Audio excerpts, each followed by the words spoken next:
Olhe para o seu rosto no espelho.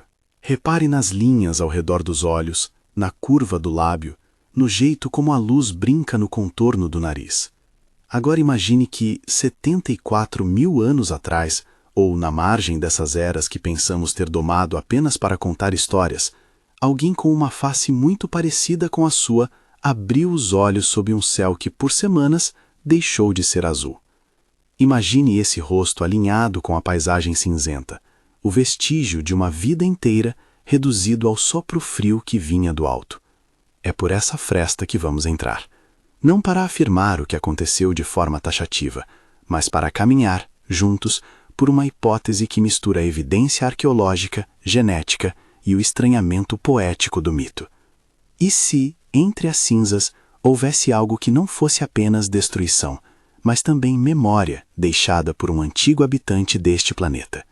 Se você gosta dessas histórias que misturam ciência e mistério, inscreva-se e diga nos comentários de onde você está assistindo. Fica comigo. Antes de irmos adiante, vale ancorar 2 pontos que a ciência nos oferece como faróis. Primeiro, houve muito provavelmente uma erupção vulcânica colossal em um passado que especialistas situam há dezenas de milhares de anos.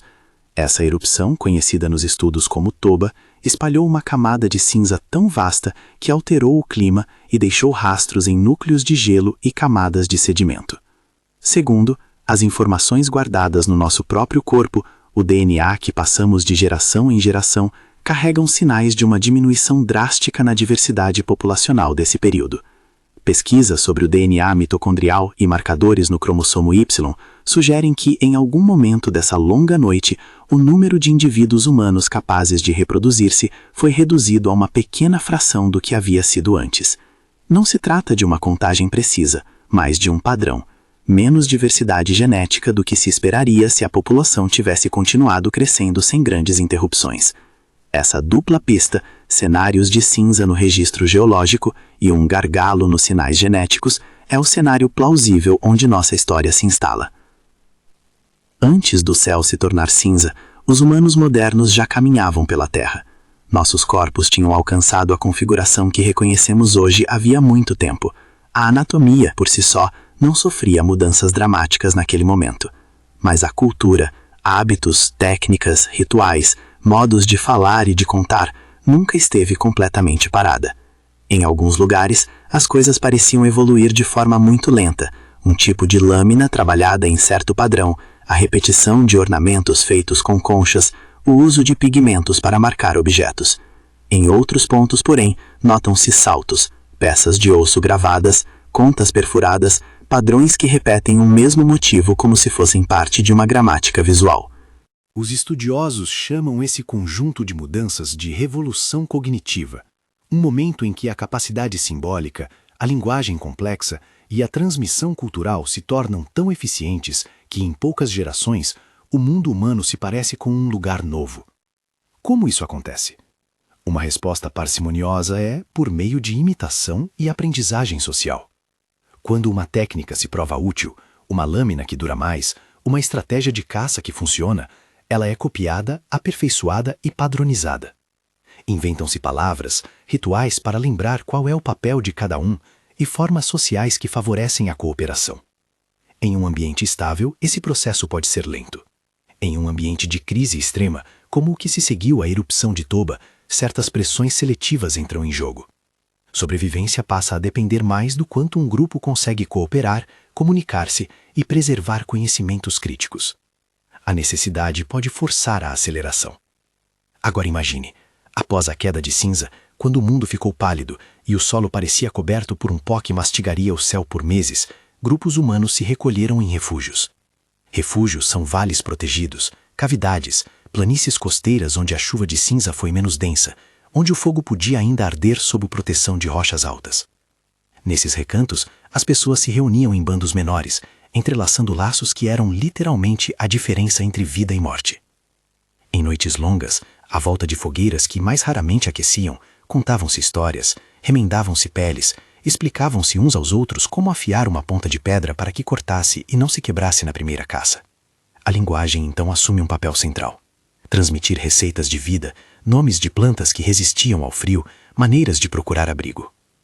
Dessas noites surgem pequenas imagens que podemos tentar imaginar.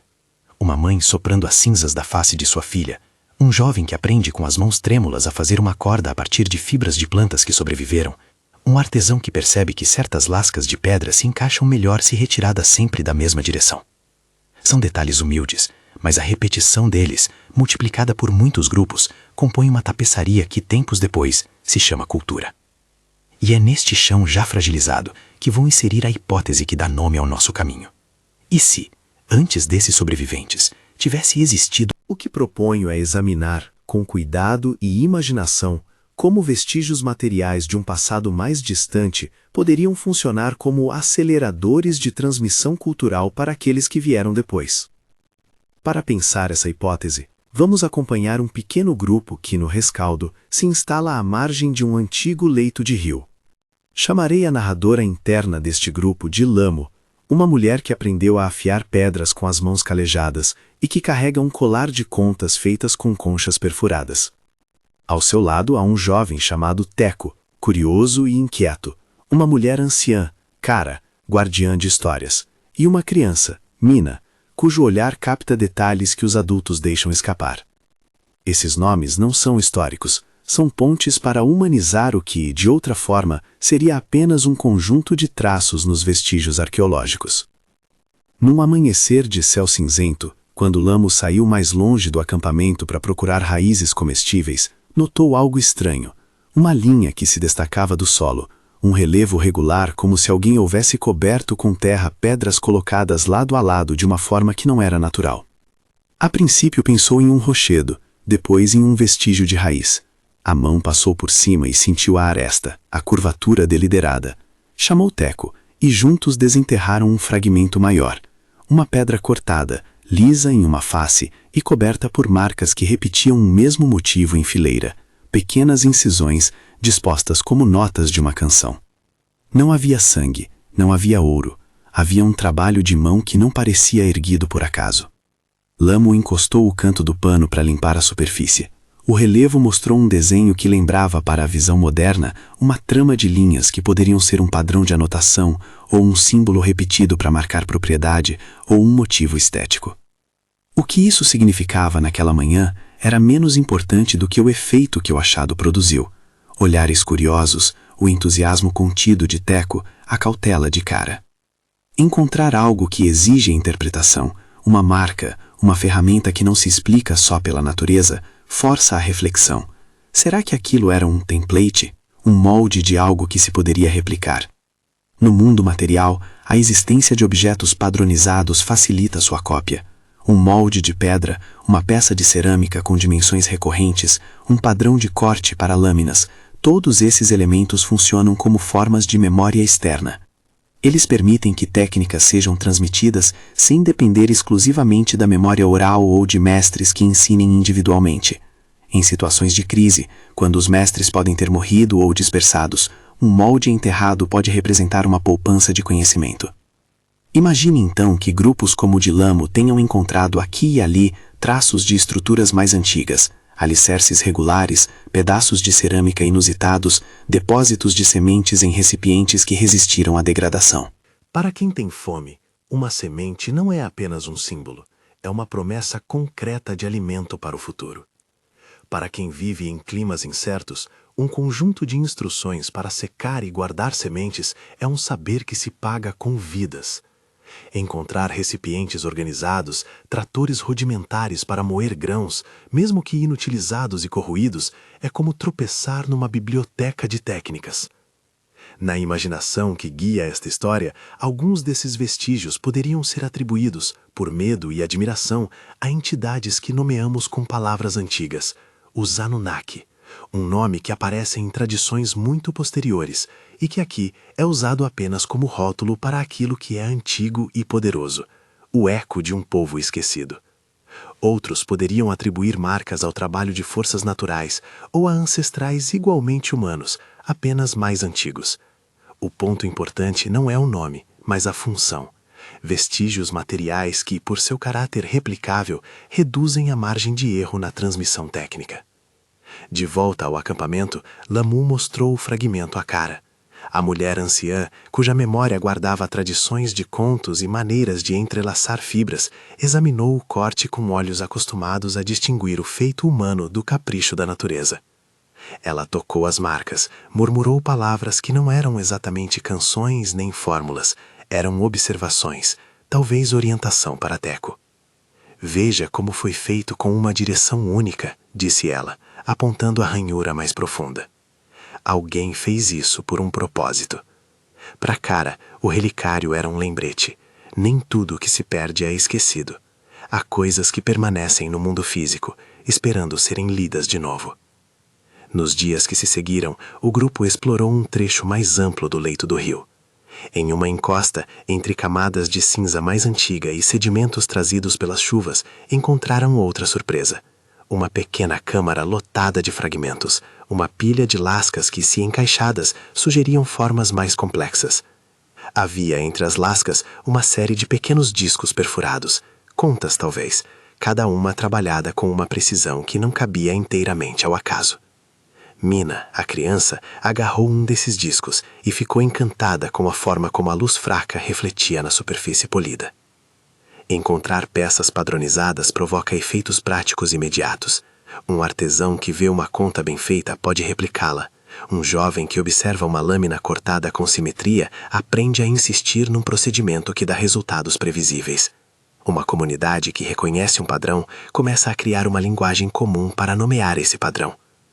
No plano mais amplo, esses passos aumentam a probabilidade de que técnicas complexas sejam preservadas e difundidas. É uma espécie de atalhos culturais.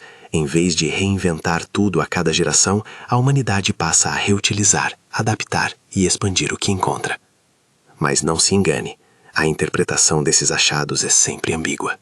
Alguns dos membros do grupo olhavam para os fragmentos com reverência, outros com cautela. Entre os que tinham pouco contato com o simbolismo, havia a tentação de pensar que aquilo tinha poder intrínseco, que usar uma conta talhada garantiria boa sorte. Entre os mais pragmáticos, havia a hipótese de que uma lâmina melhor era apenas uma lâmina melhor, sem qualquer aura. A tensão entre leitura mítica e leitura utilitarista é antiga. Acompanha a humanidade desde que alguém começou a fazer imagens do mundo. Essa tensão é também um lembrete para nós hoje. Misturar mito e ciência é fácil na imaginação, mas perigoso se o objetivo for transformar hipótese em verdade. Do ponto de vista dos arqueólogos que trabalhariam séculos depois, esse mesmo padrão de vestígios gera debates. Alguns pesquisadores interpretam padrões repetitivos como o resultado de processos sociais e tecnológicos locais. Outros consideram a possibilidade de herança de estruturas pré-existentes, um legado material que sobreviveu sob camadas de sedimento e que por isso foi incorporado, reinterpretado e reutilizado pelos sobreviventes. A interpretação depende de muitas coisas, do contexto do achado, da comparação com outras peças, da datação possível do extrato onde aquilo foi encontrado. A ciência exige cuidado. Não se pode pular do artefato para a narrativa completa, sem passar pela ponte dos dados e das provas. Voltando ao grupo de Lamu, havia noites em que as discussões entre caçadores e artesãos se transformavam em pequenas aulas de técnica. Teco, que era aprendiz, tentava reproduzir uma lâmina com base apenas na memória do fragmento encontrado. As primeiras tentativas resultavam em lascas irregulares. A frustração se misturava com a curiosidade. Como eles conseguiram fazer isso com tanta precisão? Perguntava ele, batendo um pedacinho de pedra no outro. Kara respondia com calma. Talvez tenham ensinado por muito tempo. Talvez tenham usado um molde. Talvez tenham tido mais tempo à disposição. Essa resposta, aberta, possuía a virtude da cautela. Ela não fechava o mistério. Oferecia caminhos de investigação que podiam tornar-se práticas. Numa dessas noites, um vento frio trouxe, além da habitual pilha de cinza, um aroma estranho, como se algo velho, protegido por tempo e terra, tivesse sido reexposto ao ar. O grupo percebeu que uma chuva recente havia escavado uma parte do talude, onde se encontraram as primeiras pedras. Teco foi o primeiro a ir até lá de manhã. Havia um buraco novo, uma concavidade que, ao ser alcançada, revelou um vestígio maior, um corredor baixo, entulhado por sedimentos, mas com uma geometria que não combinava com formações naturais mais simples. Haviam linhas retas, ângulos que insinuavam intencionalidade. Ali, no limiar dessa galeria, Teco fez uma descoberta que mudou o calor daquela manhã. um painel com símbolo repetido, o mesmo padrão das pequenas marcas nas pedras desenterradas por Lamu. O padrão repetido, quando encontrado em diferentes objetos, transmite uma sugestão poderosa. Havia um sistema de valores ou uma gramática plástica que atravessava vários objetos e possivelmente espaços arquitetônicos. Para o grupo, aquilo poderia ser um sinal de unidade de produção no passado ou uma marca de identificação de um grupo que ali viveu. Para a narrativa que estamos construindo, abre-se a possibilidade de que existisse, antes do gargalo, uma matriz cultural que deixou artefatos suficientemente robustos para sobreviver a um inverno de cinza. É fundamental, porém, acrescentar um freio à imaginação. Não contamos com um registro completo. A arqueologia funciona por fragmentos, por camadas sobrepostas de tempo. A presença de padrão não prova a existência de uma civilização tecnologicamente superior, nem implica em ações deliberadas de entes extraordinários. O que se pode dizer com segurança é que padrões repetidos, objetos padronizados e estruturas com geometria regular são sinais de atividade intencional que favorece a transmissão técnica. A interpretação desses sinais pode ir do conservadorismo científico, eram grupos humanos como nós, com graus variados de sofisticação, até hipóteses mais ousadas, que sugerem uma herança cultural de uma entidade antiga, batizada por nossas tradições como Anunnaki.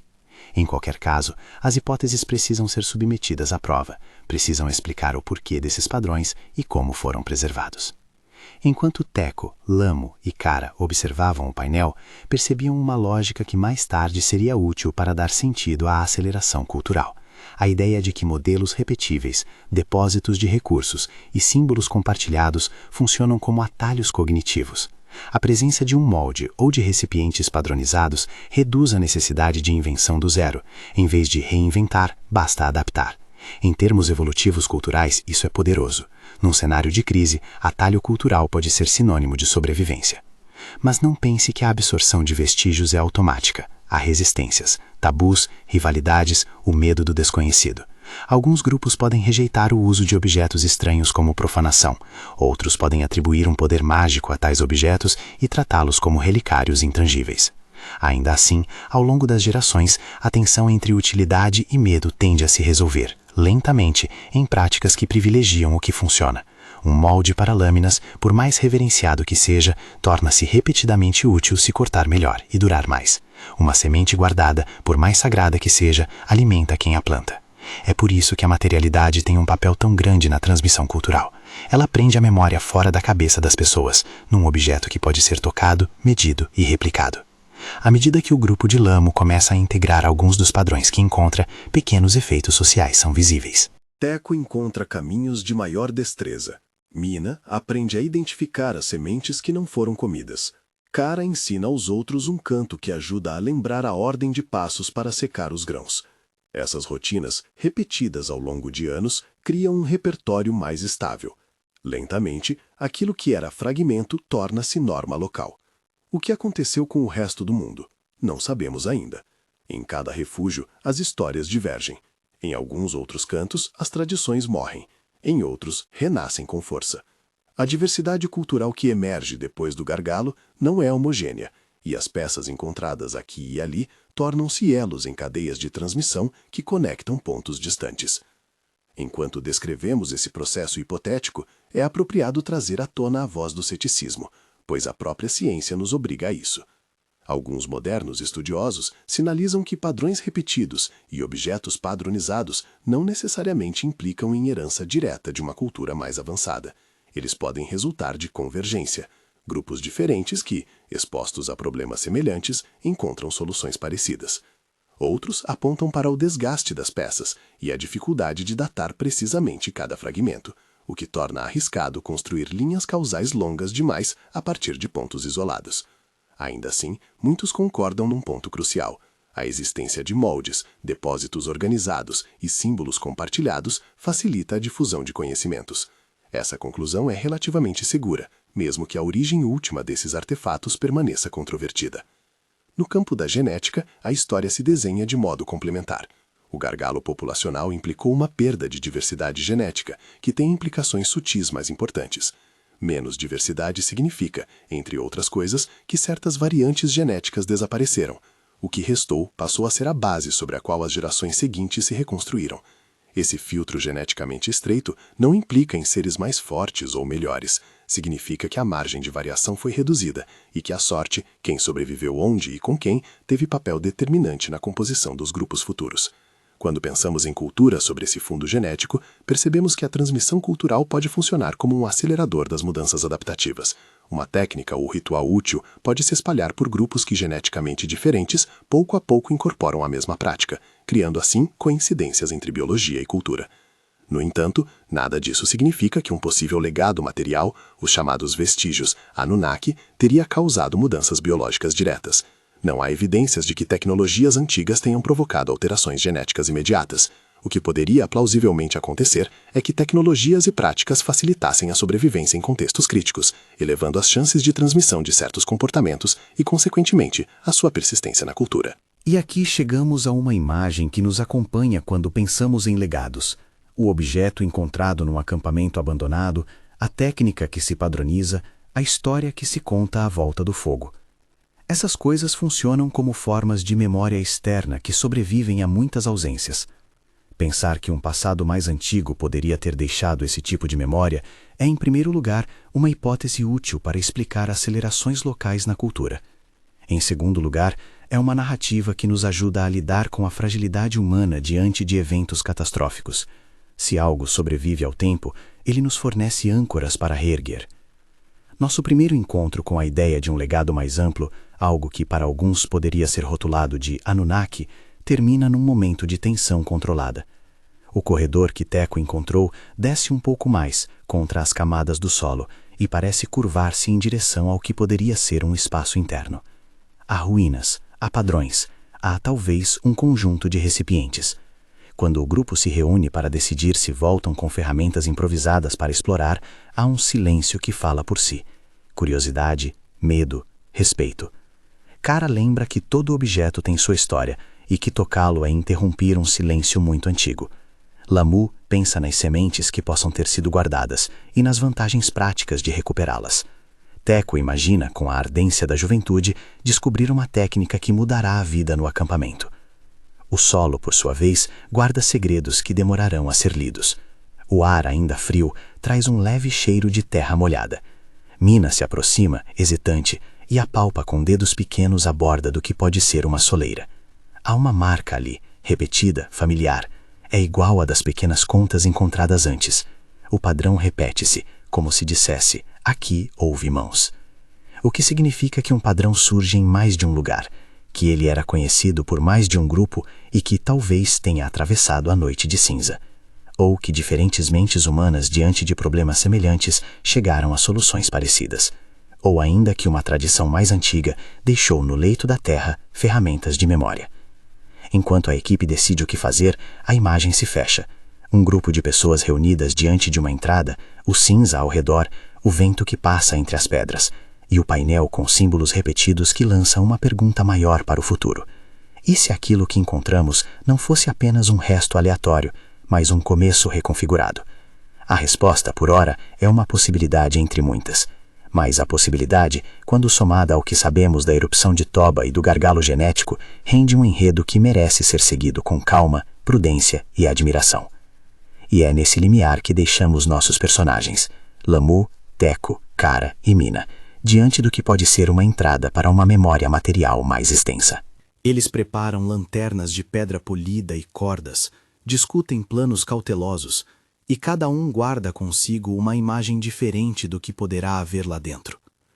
Para Teco, trata-se de encontrar técnica e poder. Para Kara, é um lembrete das histórias que precisam ser recontadas. Para Lamu, a possibilidade de recuperar sementes. E para Mina, a curiosidade pura de tocar o que o tempo esqueceu. O leitor, por sua vez, fica diante do mesmo dilema. Como conciliar a fome por explicações dramáticas com a paciência que a verdade exige? A noite se aproxima. A fogueira do acampamento lança sombras que dançam sobre as pedras. O corredor, agora descoberto, respira um ar mais antigo, menos tocado pelo vento que trouxe a cinza. Lá dentro, os padrões repetidos ainda esperam por mãos que possam decifrá-los. Talvez haja um conjunto de instruções codificadas em coisas simples, orientação para secar sementes, instruções de corte para lâminas, sinais para trocar ideias entre grupos. Ou talvez haja apenas o eco de uma tentativa humana de organizar o mundo. Em ambos os casos, o que está claro é que, naquele solo, a memória se esconde de maneiras que podemos, com sorte e método, recuperar.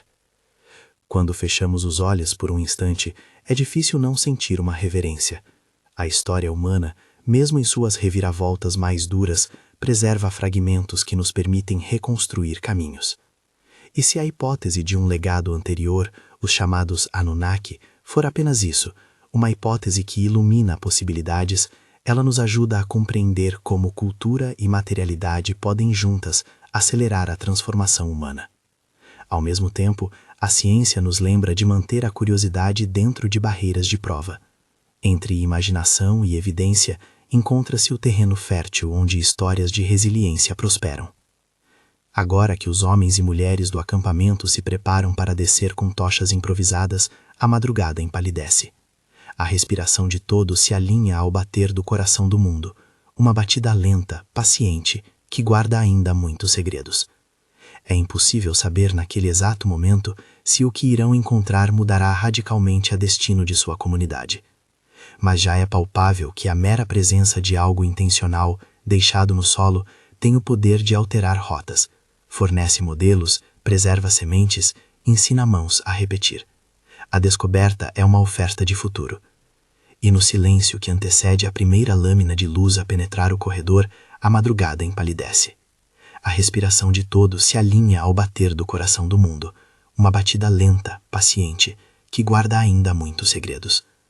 É impossível saber naquele exato momento se o que irão encontrar mudará radicalmente a destino de sua comunidade. Mas já é palpável que a mera presença de algo intencional, deixado no solo, tem o poder de alterar rotas, fornece modelos, preserva sementes, ensina mãos a repetir. A descoberta é uma oferta de futuro. E no silêncio que antecede a primeira lâmina de luz a penetrar o corredor, a madrugada empalidece. A respiração de todos se alinha ao bater do coração do mundo, uma batida lenta, paciente, que guarda ainda muitos segredos. É impossível saber naquele exato momento se o que irão encontrar mudará radicalmente a destino de sua comunidade. Mas já é palpável que a mera presença de algo intencional, deixado no solo, tem o poder de alterar rotas, fornece modelos, preserva sementes, ensina mãos a repetir. A descoberta é uma oferta de futuro.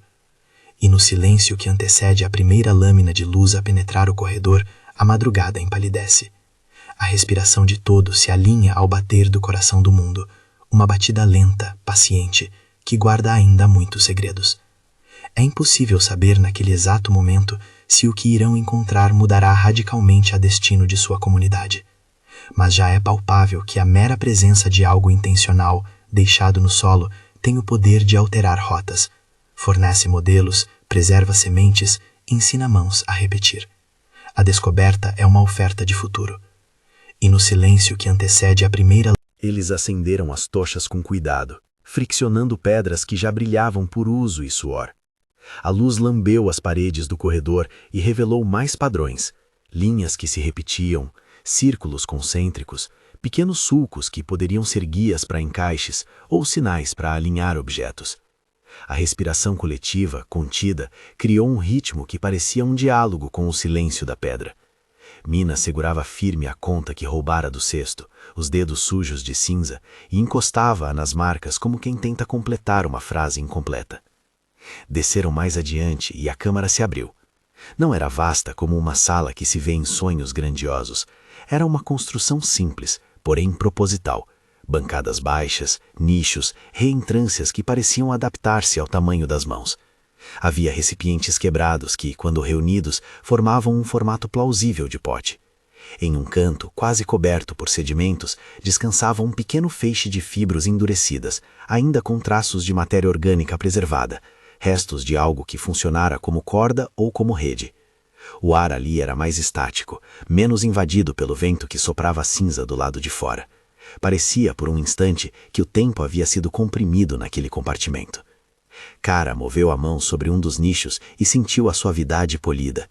Alguém veio aqui com atenção, murmurou. Não era uma certeza científica, era uma impressão que vinha da repetição das marcas, da disposição dos recipientes. Lamu encontrou, ao tocar um dos vasos, uma depressão regular na borda, talvez um molde para fabricar peças iguais. Teco, de olhos ainda brilhantes de excitação, percebeu que algumas lascas de pedra tinham rebarbas que se encaixariam entre si.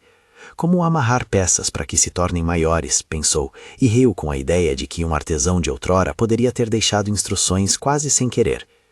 Eles passaram dias trabalhando por ali, de manhã à tarde, com intervalos para caçar e cozinhar aquilo que ainda era possível.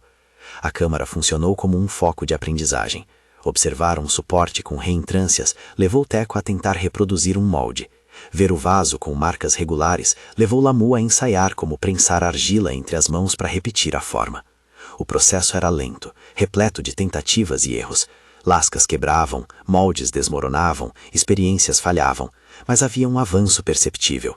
Técnicas que antes pareciam possíveis apenas na fala passaram a estar codificadas em objetos que a mão podia tocar. O aprendizado deixou de depender exclusivamente da memória e passou a contar com a materialidade como uma professora paciente. Uma noite, enquanto o vento raspava prateado sobre o acampamento, Cara sentou-se perto da entrada da câmara com Mina dormindo apoiada em seu colo. Olhou para as marcas e começou a entoar um refrão, um ritmo que parecia combinar a ordem das incisões. Lamu observou aquilo e, pouco a pouco, transformou o ritmo em um conjunto de instruções. Primeiro, cortar na direção da fibra, virar a lasca, raspar até obter o fio fino. As palavras foram se transformando em música ritual e a música em um manual de passos que crianças poderiam aprender cantando. Ali havia o elo entre símbolo e técnica, entre o padrão na pedra e a memorização através do corpo.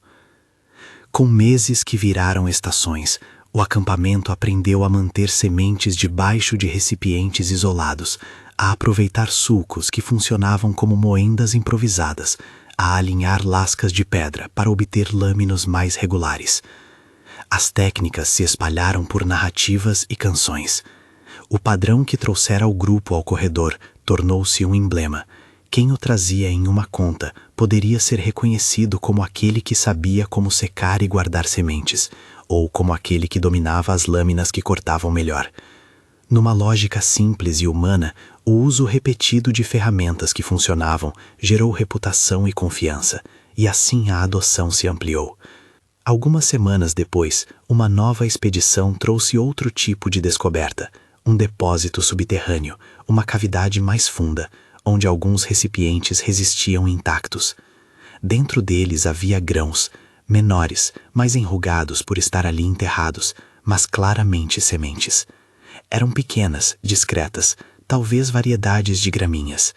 Lamu segurou uma delas com a ponta dos dedos e teve a sensação de estar tocando uma possibilidade, alimento para um amanhã ainda inseguro. O achado transformou o espaço de memória numa despensa literal. Aquela pouca reserva permitiu ao grupo planejar o plantio, aprender a selecionar as sementes melhores para semear, a entender as épocas de chuva e a maneira de proteger o estoque dos roedores. Se podemos imaginar como isso amplifica a sobrevivência, é porque as sementes são um exemplo perfeito de memória material que torna possível planejar no futuro. Em vez de depender apenas da caça imediata, o grupo começou a conceber ciclos de plantio, armazenamento e troca. A domesticação, nos termos mais amplos, não surge de um momento único, é um processo de ajustes sucessivos. Mas a existência de recipientes apropriados, de técnicas para secar e armazenar, de símbolos que lembram procedimentos, acelera esse processo. É esse tipo de aceleração que pode, plausivelmente, explicar por que, após um gargalo severo, algumas populações passaram a exibir saltos culturais muito rápidos. Durante esse tempo, notícias sobre achados semelhantes começaram a circular por refúgios vizinhos. Nem todas as comunicações sobreviviam, algumas morriam com quem as levava. Mas onde chegavam, causavam curiosidade e tentativas de emulação. A transmissão de práticas técnicas não era apenas vertical, de geração em geração, e nem apenas local, era também horizontal, entre grupos, quando comunidades trocavam, viajavam ou se uniam por casamentos e alianças. A circulação de um molde, de uma canção de secagem, de uma técnica de afiar, tinha um efeito multiplicador sobre a cultura material. Em algum ponto dessa narrativa, convém introduzir uma voz externa, a de um estudioso que, muito mais tarde, olharia para restos similares e buscaria explicações que unissem dados arqueológicos e genéticos. Não para interromper a história de Lamu, mas para dar ao leitor uma ponte para a compreensão contemporânea. Esse pesquisador, trabalhando com fragmentos e com amostras de DNA, cuidadosamente anotaria que a chamada redução da diversidade genética na época da supererupção não entrega, por si só, a narrativa completa.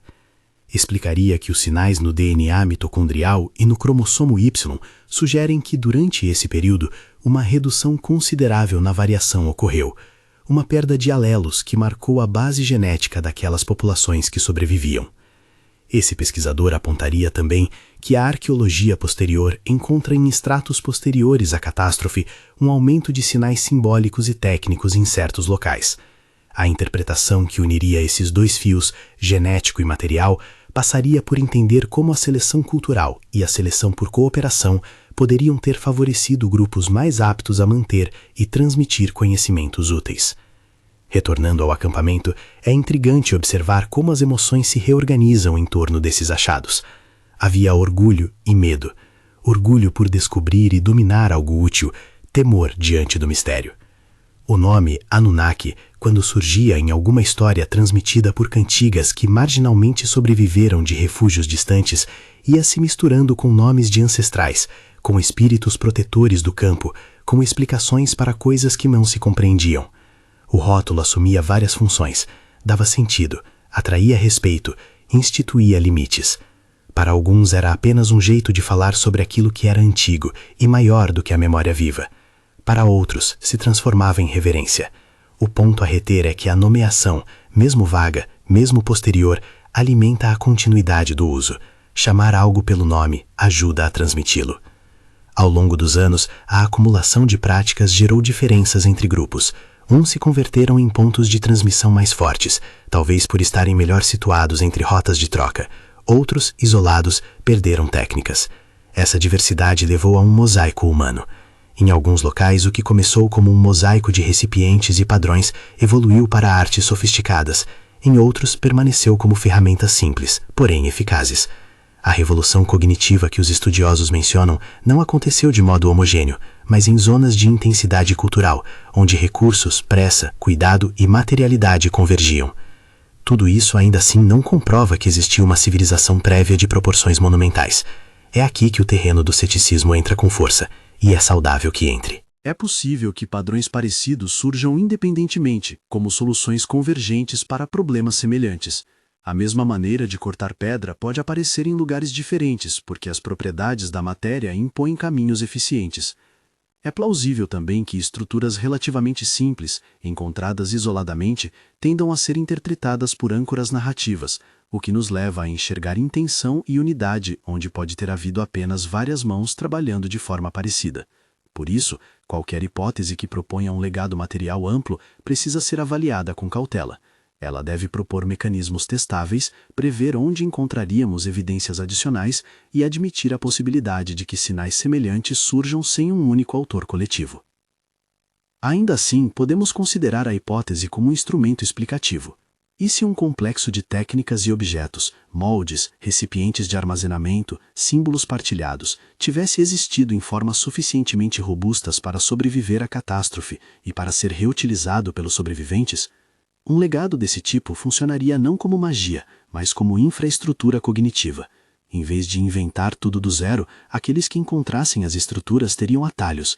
Eles poderiam imitar formas, entender procedimentos com menos erro, experimentar como uma base que reduziria custos de aprendizagem. Esse efeito é simples de conceber e plausível. A existência de suporte externo à memória humana facilita a transmissão de conhecimento em ambientes onde a pressão temporal é intensa. Na prática, isso significa que um molde de pedra que ajuda a reproduzir lâminas precisas pode reduzir o tempo e o erro necessários para que uma comunidade adquira a habilidade de produzir essas lâminas. Uma biblioteca improvisada de containers para grãos poderia ensinar técnicas de armazenamento que, de outra forma, demorariam gerações para se aperfeiçoar. Um padrão repetido, reconhecível por vários grupos, poderia servir como um nome em comum que facilita a troca e a cooperação. Essas são formas concretas de aceleração cultural. Voltando ao acampamento, as consequências apareceram com pequenos sinais no cotidiano. Menos horas gastas em tarefas que antes demandavam muita tentativa e erro, maior probabilidade de grupos que adotavam tais técnicas sobreviverem e prosperarem, e, talvez o mais profundo, mudanças na forma como se pensava o futuro.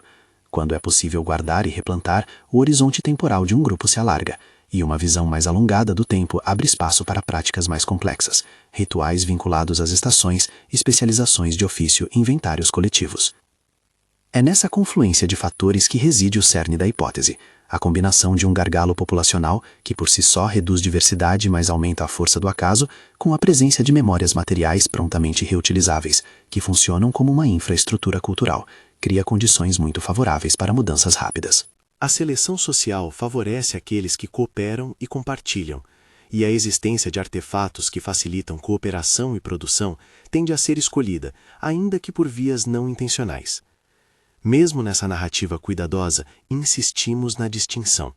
Aninhar a palavra Anunnaki como rótulo para um passado antigo é um gesto do imaginário, não uma conclusão empírica.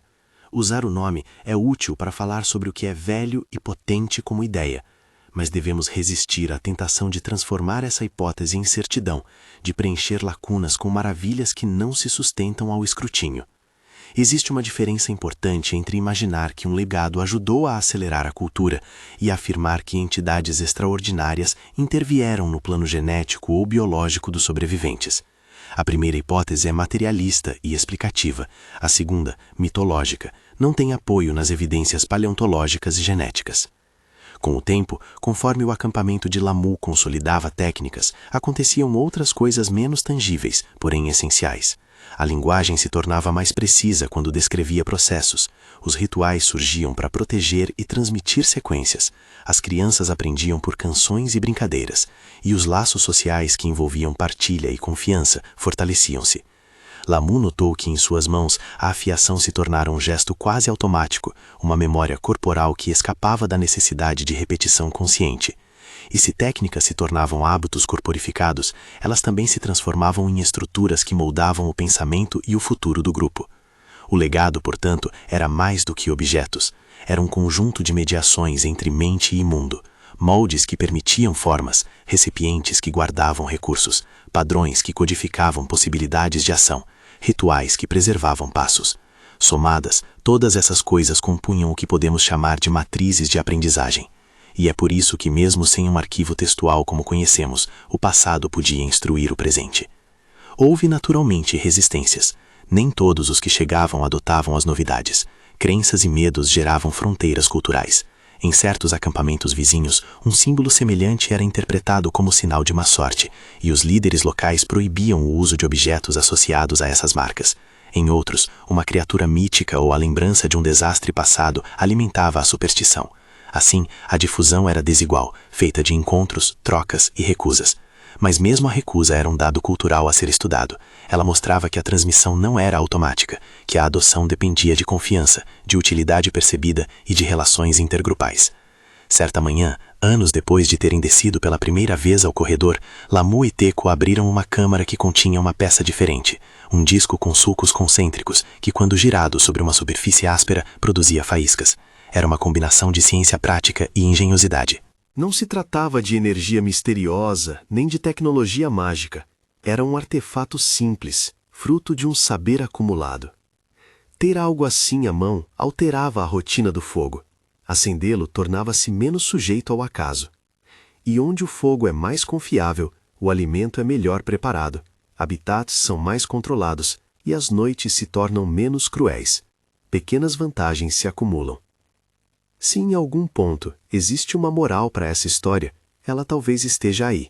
Legados não precisam ser grandiosos para serem decisivos.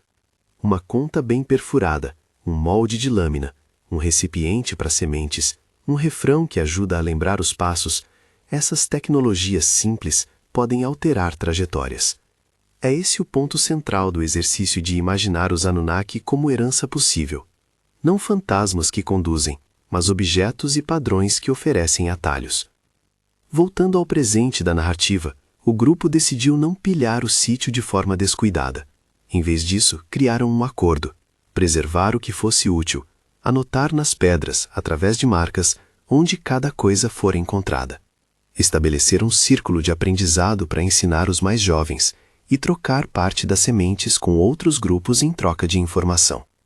Esse modo de agir mostra uma sofisticação social, a compreensão de que aquele patrimônio, ainda que fragmentado, valia mais preservado do que consumido de uma só vez. O tempo passou, e a história de Lamo tornou-se parte do repertório de outras comunidades. No futuro distante, alguém olharia para as marcas nas pedras e nos vasos e, com camadas de pesquisa, extrairia hipóteses sobre como certos conjuntos de práticas ajudaram a acelerar mudanças sociais.